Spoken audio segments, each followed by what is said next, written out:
हो सकता है कि आपने कुछ महीने पहले जो हेवी मील खाया था उसका असर अभी भी आपके अंदर मौजूद हो।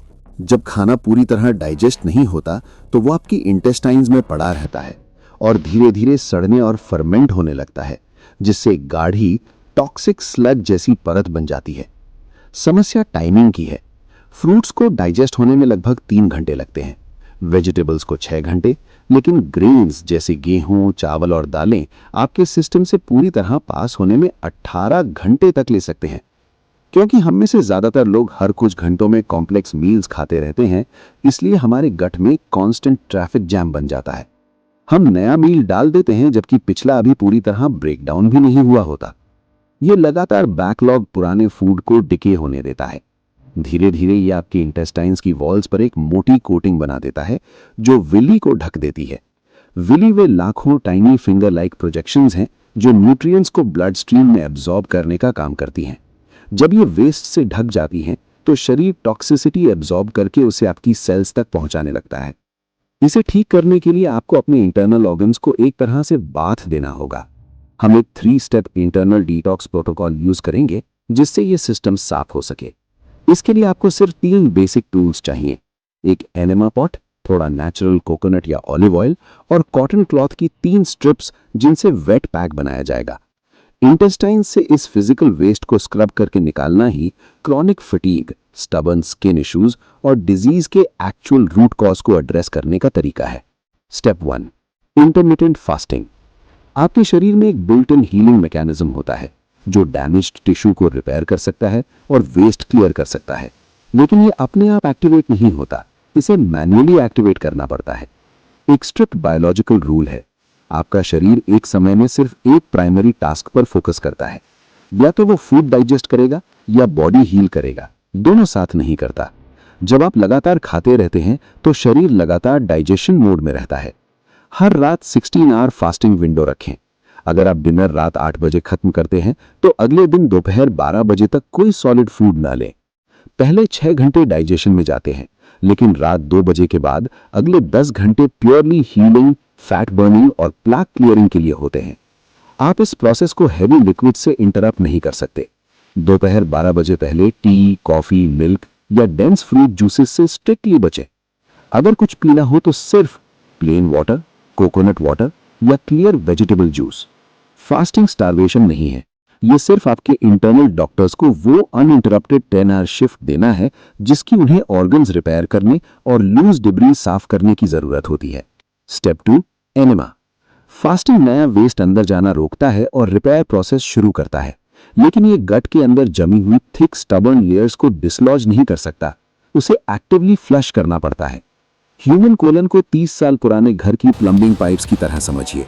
हर दिन पानी गुजरता है, लेकिन दशकों में वॉल्स पर ग्राइम की एक मोटी लेयर फिर भी जमा हो जाती है। एक समय बाद उसे ब्रेक करने के लिए सॉल्वेंट चाहिए होता है। यह है एग्जैक्ट प्रिपरेशन। अपने एनेमा पॉट में 200 से 300 मिलीलीटर क्लीन रूम टेम्परेचर पानी भरिए, फिर पाइप के टिप पर कोकोनट या ऑलिव ऑयल लगाकर लुब्रिकेट करिए। यह ग्रेविटी पर काम करता है। एनेमा पॉट को अपनी वेस्ट लेवल से ऊपर किसी शेल्फ या लेज पर रखिए। बाथरूम में फ्लोर पर नील करिए। ल्यूब्रिकेटेड पाइप को ठीक 2 इंचेस रेक्टम के अंदर इंसर्ट करिए और पानी को सिस्टम में जाने दें। जब पॉट खाली हो जाए पाइप निकाल लें। अब आपको उस पानी को अपनी इंटेस्टाइन्स के अंदर ठीक 10 मिनट तक होल्ड करना है। इन 10 मिनट में खड़े होकर थोड़ा वॉक करें और अपने स्टमक को फर्मली मसाज करें। हाथों को स्लो सर्कल्स में मूव करें। यह फिजिकल एजिटेशन पानी को हार्डेंड फिल्थ डिसॉल्व करने में मदद करती है। जब आप फाइनली बाथरूम जाएंगे तो एक विजुअली शॉकिंग अमाउंट में पुराना ट्रैप्ड वेस्ट बाहर निकलेगा। सिस्टम को प्रॉपरली क्लीन करने के लिए इसे 3 हफ्तों तक रोज एक बार, आइडियली सुबह एम्प्टी स्टमक करें। जब ये फिजिकल क्रस्ट हट जाती है तब विली हेल्दी फूड के न्यूट्रिएंट्स को सही तरीके से एब्जॉर्ब कर पाती है। Step 3, cold wet pack. Digestive tract flush करने के बाद भी माइक्रोस्कोपिक टॉक्सिन्स ब्लड और ऑर्गन्स में डीप स्टैग्नेंट रह सकते हैं। हमें उन्हें सर्कुलेशन में लाना होगा। एक बड़ी व्हाइट कॉटन क्लॉथ स्ट्रिप लें, लगभग 1 × 2.5 मीटर्स। इसे पूरी तरह कोल्ड वाटर में डिप करें, फिर अच्छी तरह व्रिंग आउट करें ताकि पानी टपके नहीं। अब इसे बेयर स्टमक पर टाइटली रैप करें और ध्यान रखें कि नेवल कवर हो। फिर 2 छोटी कॉटन स्ट्रिप्स लें, उन्हें भी कोल्ड वाटर में डिप करके व्रिंग करें। एक को नेक पर और दूसरी को फोरहेड पर स्नगली रैप करें। वेट फैब्रिक आपकी स्किन सरफेस टेम्परेचर को तेजी से ड्रॉप करती है, जबकि इंटरनल ऑर्गन्स वार्म रहते हैं। ये एक्सट्रीम टेम्परेचर डिफरेंस बॉडी को तेजी से ब्लड आउटवर्ड सर्कुलेट करने पर मजबूर करता है, जिससे डीप टिश्यू में फंसे स्टैग्नेंट टॉक्सिन्स बाहर सर्कुलेशन में आते हैं ताकि एलिमिनेट हो सके। इन पैक्स को 30 से 40 मिनट्स तक पहने। आप इनके ऊपर नॉर्मल क्लोथ्स पहनकर अपना काम कंटिन्यू कर सकते हैं, लेकिन जब तक ये बॉडी पर हो कुछ भी खाना पीना बिल्कुल नहीं है। Cold wet pack thermal shock का यूज करता है। ये डीप सीटेड स्टैग्नेंट टॉक्सिन्स को अपरूट करता है जहां फास्टिंग और कोलन फ्लशिंग नहीं पहुंच पाते। ये तीनों एक्शंस एक कंप्लीट सिस्टम की तरह काम करते हैं। फास्टिंग नया वेस्ट अंदर जाना रोकता है, एनिमा इंटेस्टिनल ब्लॉकेजेस को फिजिकली फ्लश करता है, cold wet pack deep toxins को सर्कुलेशन में फोर्स करता है। फिजियोलॉजिकल रूल सिंपल है, क्रॉनिक डिजीज उस बॉडी में सर्वाइव नहीं कर सकती जो अंदर से थरोली क्लीन्ड हो।